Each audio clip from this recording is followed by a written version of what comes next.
Wedging, there's usually two different ways. This one is called the ram's head because when you do this, you kind of get like this thing that looks like a ram's head. It's really like making pizza dough or something.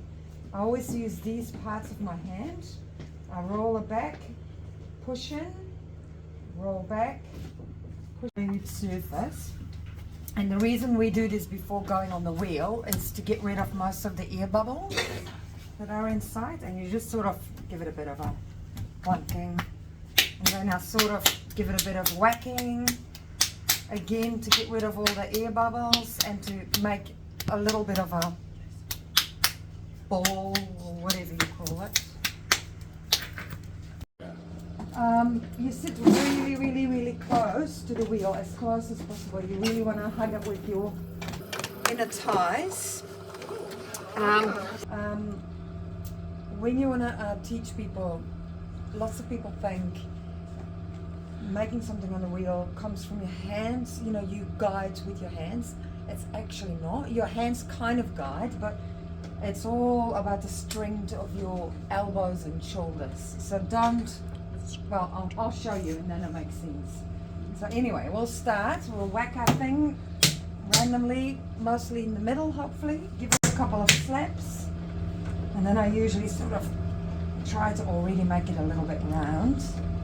Then you use heaps of water. So constantly keep your hands wet, keep your work wet as well. Because when you have dry hands and a dry work, if you don't try to slither against your clay, the friction of your dry hand against dry clay will just cause it to go all wrong. So you want everything to be wet so it's slippery. You start off by going pretty quickly. You kind of see how I'm putting my elbows on the tray. You kind of squeeze the clay between your hands. See where you see the evidence of the clay? Everybody does this a little bit different, so you've got to find your own way. But this is called centering of the clay. Centering means that your piece is absolutely in the middle of the tray and of the bath and hasn't got any wobbles. The way to check it is put your hands on the outside and see how my hands are going like this. I don't know if you can see it from that far. That means it's not centered. So you want your hands to pretty much not shake anymore. So again, I go up, squeeze, squeeze, squeeze. By squeezing the clay, the only way clay can go is up. Then I'm going to push it down. I'm going to keep this hand here as a wall to keep it in place. And this hand is going to push down. So I'm going to push, push, push, push, push. Make everything wet. Push, push, push, push, push. And kind of try to round it off. But see how my body, I'm really like keeping these elbows on the tray. If I don't, then I'm going to be like that. And it's just, you don't have any strength, and then your clay will go like that. This is like, no, you want to be like this. Now, this is almost centered, but see how my hands are a little bit still shaking? It means I'm not quite ready yet. So I go again, up, and down.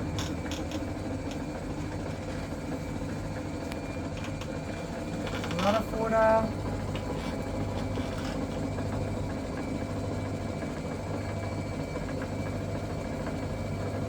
It's hard to actually show because I kind of cover it mostly, but this is sort of almost centered.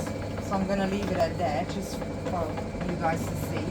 I always try in between pop up a bit of the water and make it a little bit cleaner. If you're not happy with how this looks, you can kind of use a little wooden tool, and I kind of go like that just to make sure that this edge is actually quite nice and clean and centered. Anything like that, I'll just scrape on the side of my thing and it some point I whack it in the corner because I can use any kind of scraps to recycle. So I can pop it back on the plaster batch, wait for it to dry out.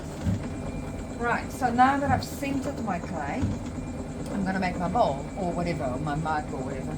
So again, make it wet. Usually I have a sponge and sort of make it all wet. I can go a little bit slower at this point. I'm going to hold my clay on the outside and I'm going to push with my thumb. Some people use one thumb or fingers or whatever makes you feel comfortable. You go down as much as possible, not all the way, because otherwise you'll have a hole in your bowl. Make it wet again. The way that I can check how deep I am down the bottom to make sure that I'm not having a hole is I hold my pin, put my finger, push in, and I kind of put my finger where my finger touches the clay. So I've got plenty of bottom left, too much actually. I kind of want to be something like that. It means I can play with it, which is actually good, especially when you're learning. You kind of want to have more clay rather than not enough. So again,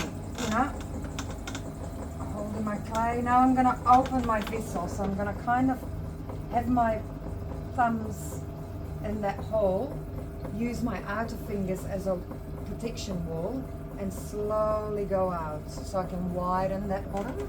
So I'm going to just slowly make it a little bit wider.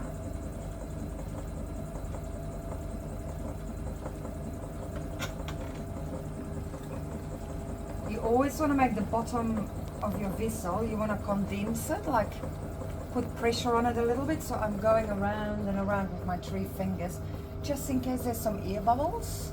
So you just push, push, push, push, not too hard, just gently, making sure there's no air bubbles. Then I'm gonna go up. So I use my knuckles. Lots of people, again, use different ways. Like some might actually use just their fingertips. I use my knuckle. I hold my vessel on the inside. Basically what you do is you push with your fingers on the inside, you kind of push it out of it, while at the same time my knuckle is actually going to be right under there. So you kind of have this S thing happening. So you push and then push it straight again. So while you're going up, you actually do this.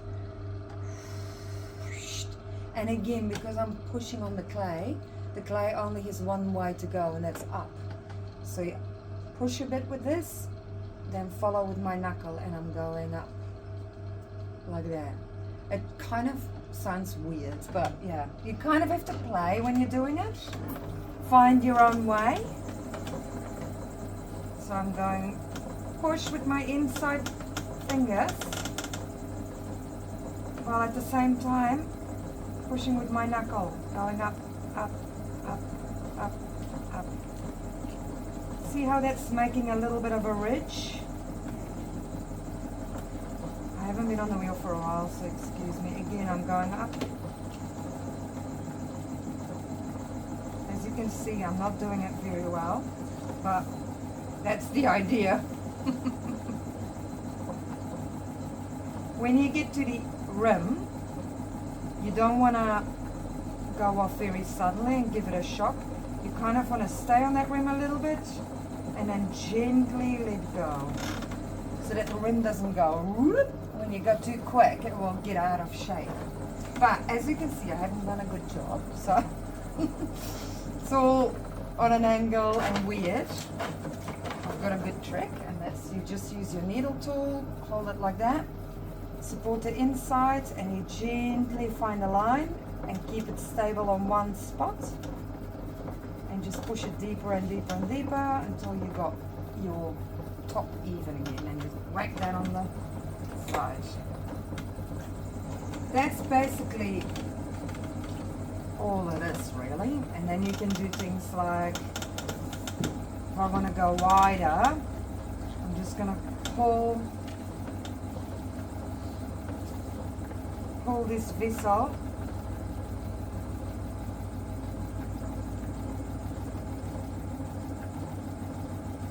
going wider.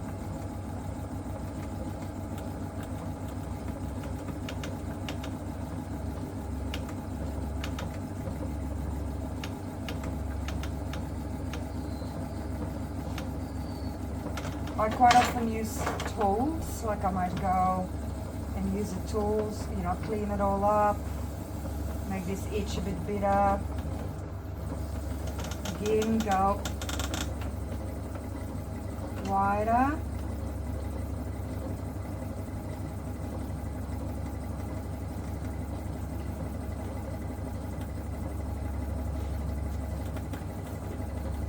Again, you mop out all the water that's down the bottom of your bowl, because this is going to have to dry, and if it's full of water, that's just going to cause trouble. You want it to dry evenly. So I'm just sort of mopping everything up. Again, I'm just quickly going to straighten that top, go through it.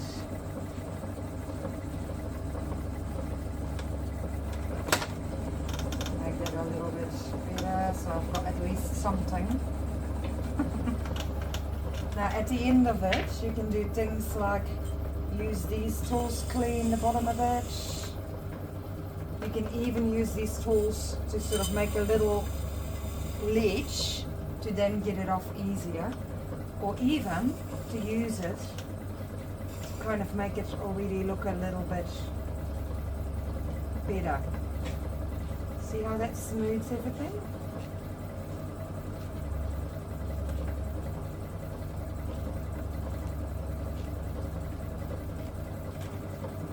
So you can see this is not quite centered because I kind of rushed it and did a bad job. When you get to this stage, you just take a lot of water, put it on your batch, take your little stringy thing, make it really taut, hold it on your batch, and gently slide under your pot. Again, put more water under it.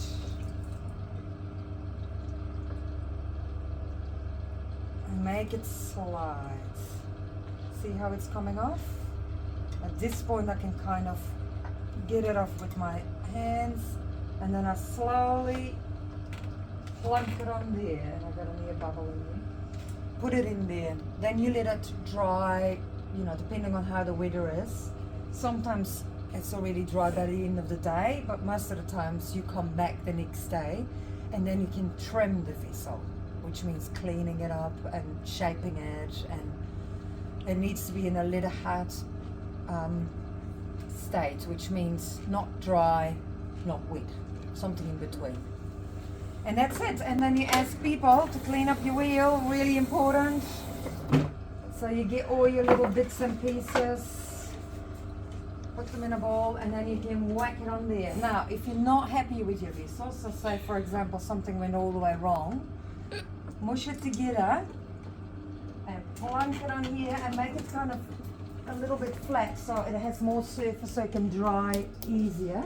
And within 15 minutes I can start wedging it so that it's back malleable and I can use it again. So you never lose your clay. So people can go over and over and over on the wheel as long as they keep on recycling, you know, and then we never lose any clay.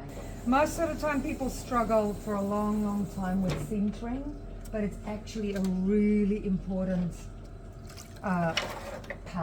If you can't center, there's no way you can make something really. Right, who wants to have a go?